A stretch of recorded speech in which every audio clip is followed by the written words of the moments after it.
Hey, how's it going everyone? Teysind here, and today I want to talk about, do you like video games where you get to create your own character? So essentially character creation as opposed to a staple, already pre-designed character with a story already made about them. Not to say that the characters you create don't have a story themselves, but obviously there is something unique about character creation. Whether it's a good thing or a bad thing, it all depends on your perspective. But I want to give my perspective on it because it's something that I haven't experienced too much until recently. And I think the first game, and one of the few that I really ever experienced character creation, was Final Fantasy XIV Online. And Destiny too. So these games that obviously have a heavy reliance online. I will get to offline games shortly after. But yeah, I was like, I went in full well knowing that it was a game designed for character creation because obviously everyone is playing as a different character and there are millions of people playing this game. And I thought it was really cool. I really embraced it. And I really loved the whole character creation, different races and stuff in Final Fantasy XIV. And I loved the way you could just do, there was so much different details you could adjust on the character, create essentially something that could either be a reflection of you or a reflection of sort of the fantasy sort of characters you enjoy seeing and stuff like that.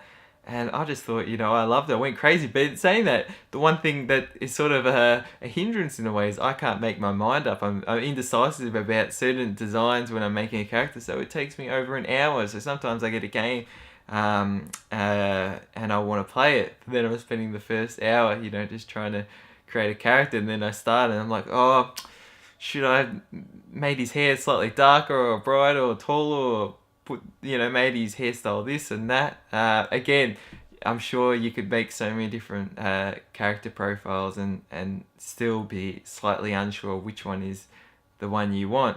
But at the end of the day, I guess that's one of the joys of character creation. And this leads me on to an offline game or, story-based game, the Xenoblade Chronicles X.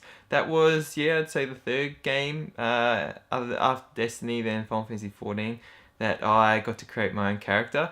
And again, I spent like the first hour going through character creation and stuff like that. And then I started playing and it's like, oh, I don't know if I like this and that about the character. But this is where I want to get on to something about sort of the downsides of character creation in some games, is that some games do have more of a limited sort of scope to how you can change them and sort of different facial models and stuff like that. And I felt Xenoblade Chronicles X was limiting in that regards. There were, it's sort of like only maybe 4 different facial structures, or at least presets, which you could slightly shape and stuff. But I felt like there should have been more because not really any of them suited to me. But in saying that game sort of had some weird facial structures, which I think there's been a response to that, response from the public to that. And now we're seeing, Xenoblade Chronicles 2 having quite a different art style to it, which I think looks fantastic in the new one. It looks a bit more, anime like and stuff like that. I think, less sort of straight and, sort of hard-edged and stuff like that. It looked a bit weird in the Chronicles X at times, so it could just be my experience with that. But let me know in the comment section below, do you like character creation? What are some of your experiences with it? Do you get a game and be like, oh no, I want to get straight into the story, but I'm going to spend the first 2 hours creating a character and having trouble, do I like this design or that, or do I not like the design? And as well as, maybe there's something that you love about creating a character, knowing that is something you've put all your work in, this character is unique to you, and then same goes with like all equipment and weapons and everything. It's like you've built this person from the ground up. So yeah, anyways, thank you so much for watching. Thanks for sharing and subscribing, and till next video, stay spot on.